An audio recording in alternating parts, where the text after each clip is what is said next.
and a member of the Budget Committee in the National Assembly, which is the Senate, and a member who's in the Devolution Committee in the Senate.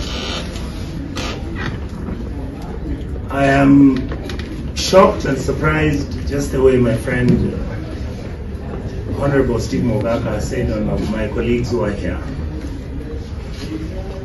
We have been raising issues about our country, and we hoped, personally I've been hoping that somebody would have listened to what some of us are saying. Let me now tell you what Mrs. Nyakango has done.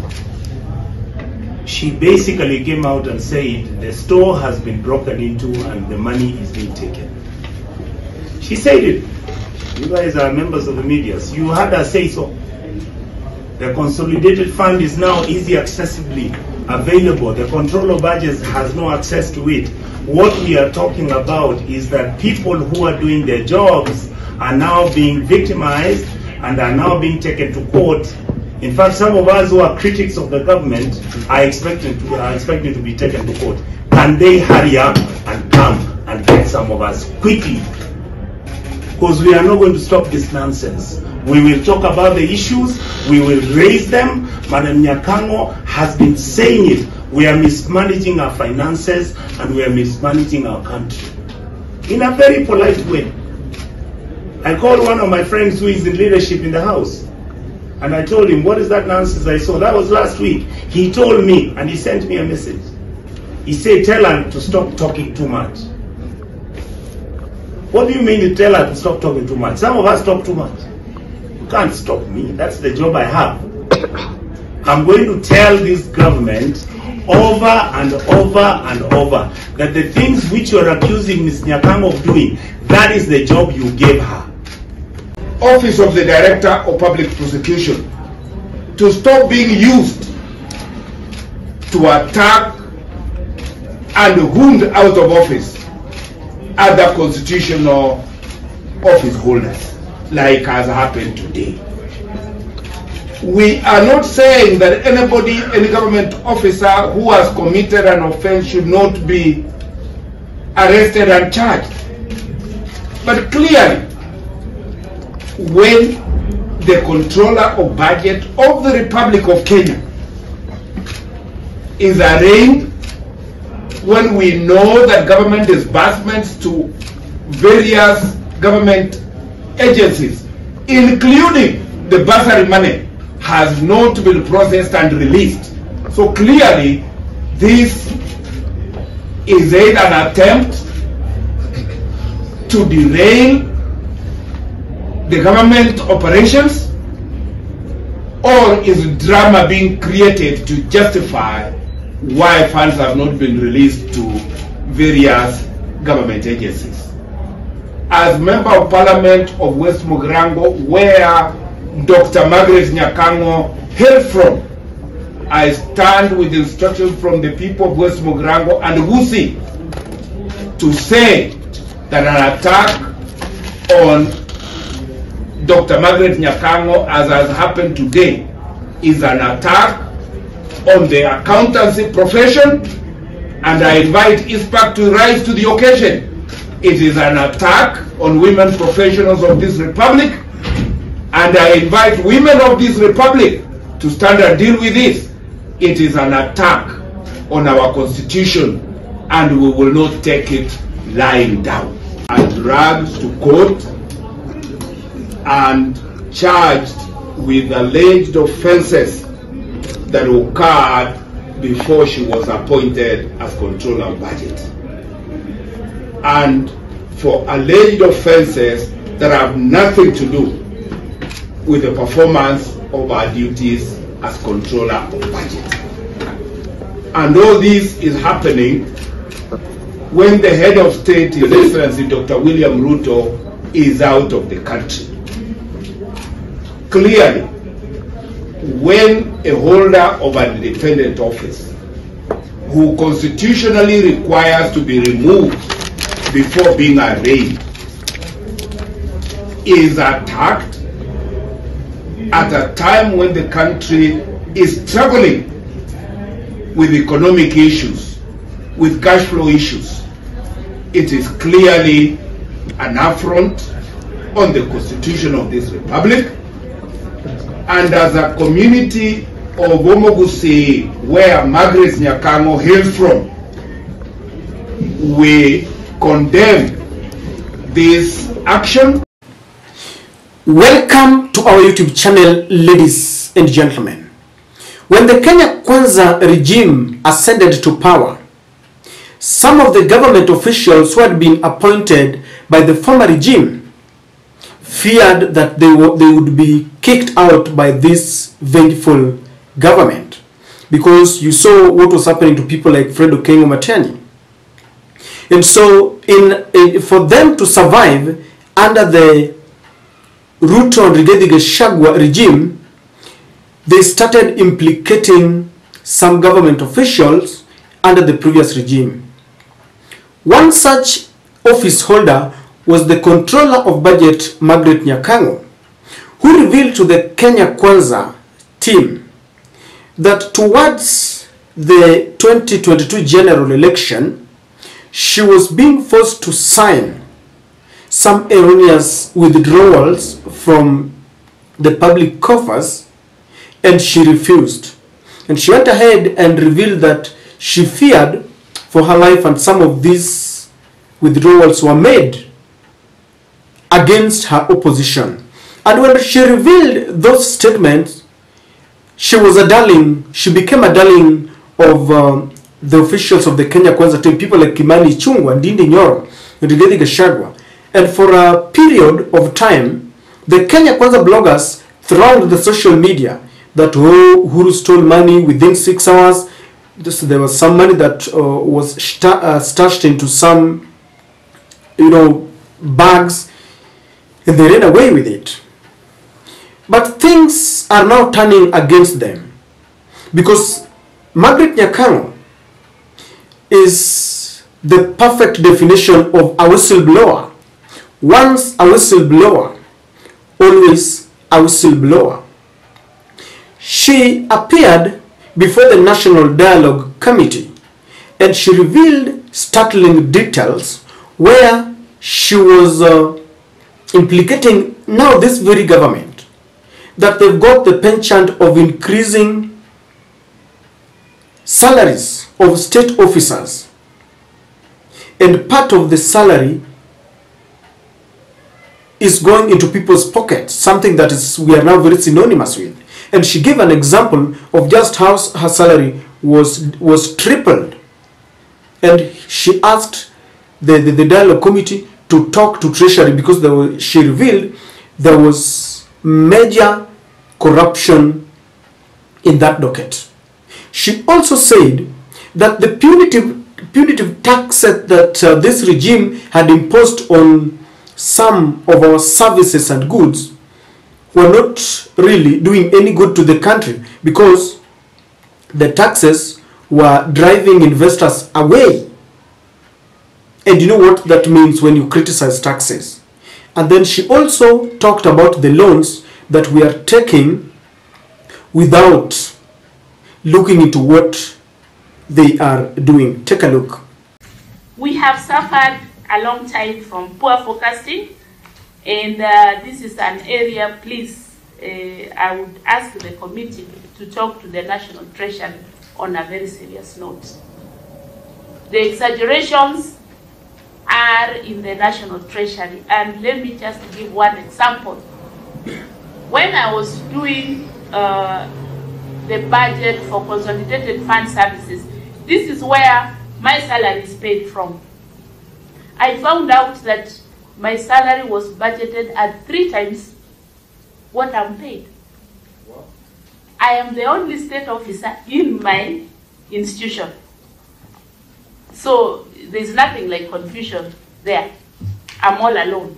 So I asked them, why is the budget showing 3 times what my annual salary is? And it was like that for all the state officers. What was the answer, madam? Chairman, I have not received the answer to date. Integrity. Integrity. integrity. They have not answered me why they budgeted 3 times what I'm supposed to be earning.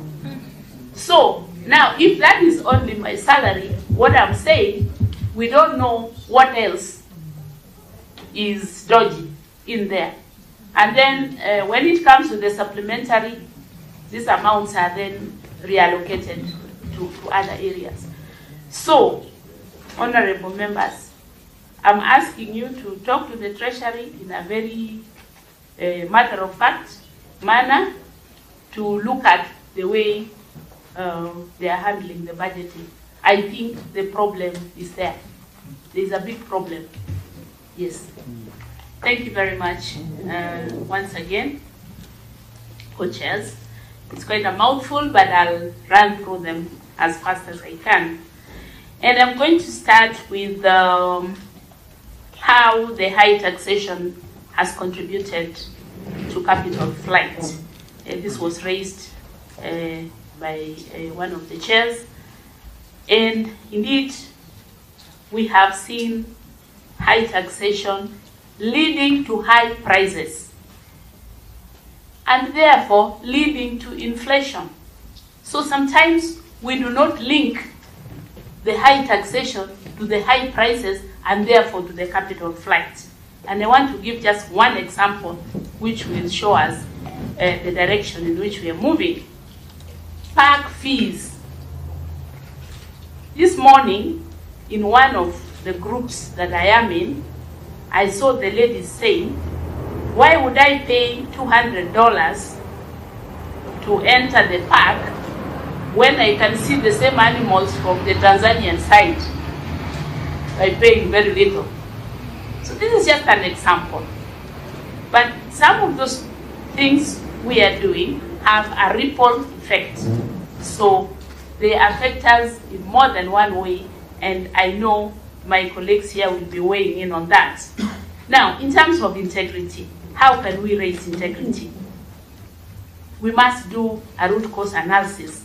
We must say, where did it start raining on us? But let me again just give 2 examples that are making us move into those areas of loss of integrity. One is insecurity. What do I mean by insecurity? If employees, for instance, are not sure whether they'll be employed tomorrow, what do? They, of course, try to gather as much as possible so that they can run away. 2, if employees are insecure in terms of, again, like how long they'll be doing what they're doing, these issues will create uncertainty, and that uncertainty creates loss of integrity. The fear and uncertainty is one of those areas. The other area is borrowing without a plan. This one, I'm using it in a very colloquial sense, in the sense that I have been approving payments of public debt, and I've looked at what we are paying for. Many of those things cannot be identified. You just find a name of why we borrowed. You cannot trace it to anything. You cannot tell what the money was spent for, and therefore there was no economic gain from that borrowing. It is just like taking Fuliza and then you go to the bar and drink it all. You go back home, you'll find your family hungry, and you'll find all those other things. So I don't really need to gainsay this. That is what we have been doing for a long time. I have discussed with the Auditor General, and we have said, can we track these loans and see what we did with them? Yes, I think it will help us going forward. But just so you know, honorable members, after this speech, I knew Margaret Nyakango was not going to survive, because today she was arrested while attending a public function in Mombasa. And the details are very worrying, that she was arrested because of a case that is dated in 2016, that a complainant is saying that Margaret Nyakango operated a microfinance institution and that institution was closed without paying customers and their clients their money. This case was revived in 2019, and I think she had gotten over it. Now we are being informed that there's another complainant who went to court so that this should be revived, and they arrested a state officer against their own promise that they were not going to use the independent institutions like the DCI's office to intimidate those who are not reading from the same page with them. No one can convince and persuade people of sound minds that arresting Margaret Nyakango was because of a case that they are following. This is political witch hunt. And there have been indications that Margaret Nyakango could be some of the people who are leaking secret details to people like Okiya Mutata. Some government officials feel that Margaret Nyakango could be the one who gave Raila Odinga and Okiya Mutata details of the oil deal, because it has reached a point where even our state officers are very tired of the rampant corruption in the country, and they're saying enough is enough. So how do they do it? They simply give out documents so that this can come out for people to see. Margaret Nyakango is now a woman on the run, or she's being pursued, and I can assure you that she's not going to survive this, because for the DCI to go and arrest her, it means that, as it was also reported, that the Director of Public Prosecutions gave the green light that she should now be rearrested and face that case should be resuscitated. It means the Kenya Kwanza team sat down and they said, for us to survive all these corruption cases, we must kick this lady out. And let me just say this before I move on. This is a lesson to some of our state officers.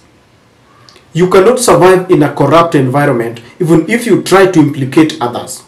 And I know that there could have been some mischievous and erroneous withdrawals in Uhuru's regime, but the way she said it was like she wanted to implicate so that she survived. You cannot survive in a corrupt environment not unless you yourself is corrupt. There was no way the Kenya Kwanza team was going to allow her to reveal just how salaries are being exaggerated, because she was just an example. It means there are many other exaggerated salaries that, you know, are going to people's pockets.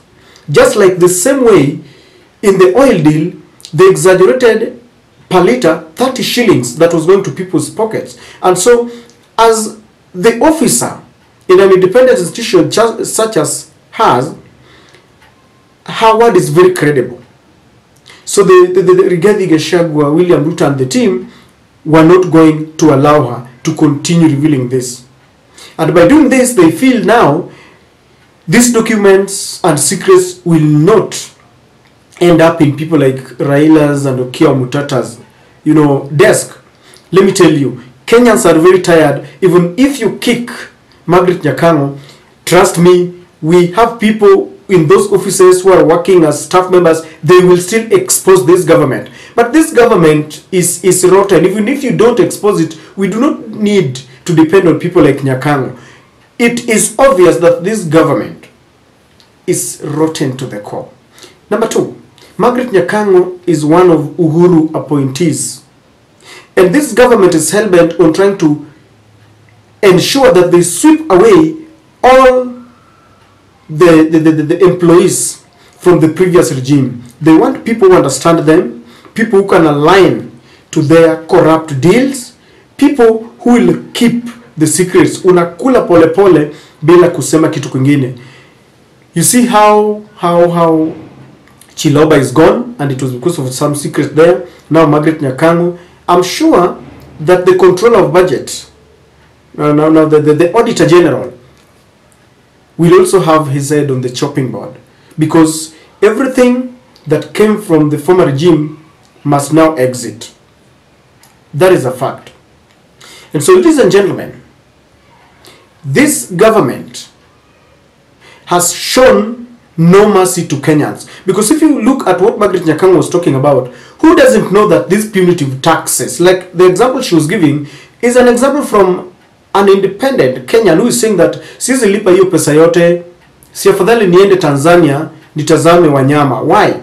You know, our government is behaving as if they are the only one that can offer those services. We behave like if we are the only people who have got a game reserves and game parks. We are forgetting that even the other neighbors have them.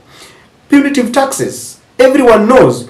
Recently, you understand that Yoweri Museveni walked away from the oil deal, and he has gone to seek the services of Tanzania. So it is not like we must depend on these state officers. These are things that we can easily see. You know, our government deals with us as if we are not reading journals and what is happening. The other day when Chirchir was telling us that we should anticipate an increase in oil prices, that very week Tanzania had lowered their prices. Quoting the same source, Chirchir was saying that because of the Hamas and Israel war, prices will increase. But as a result of that also, the prices had gone down, and the Tanzanian government was telling their people that the international prices have come down, so we are lowering the prices. The government deals with Kenyans as if they don't know what they are doing. They want to create an office for one of their own, as we have said, so that when Uhuru appointee goes, they appoint one of their own. And you can see how the members of parliament from Kisii have started crying foul, because this is pure witch hunt, this is malicious. But Kenyans must not keep quiet, because the moment they remove all these officers, they are trying to curtail and make sure that people who are in those offices are afraid. They will not give out information very freely. But even if Nyakango will be exited from that office, she will exit with her shoulders high, because it has reached a point where you must stand out to be counted. Because when the political history shall be written in this Kenya, in this country, there are people who will be found on the left side. People who supported a regime that is corrupt. People like Francis Atwoli. People who we thought could help, you know, pile pressure on the government to ensure that the ill motives and corruptions in the government come to an end. They decided to sleep with the government.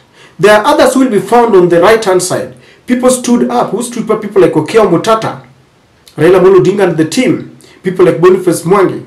Those who even went to court to ensure that punitive taxes are stopped. Even if they didn't have their way, at least they tried. The history shall judge them positively. Ladies and gentlemen, we must play a part. We must be all whistleblowers, because as Martha Karua says, you cannot kill all of us. And we should rally behind Margaret Nyakango, because we know why she's being followed.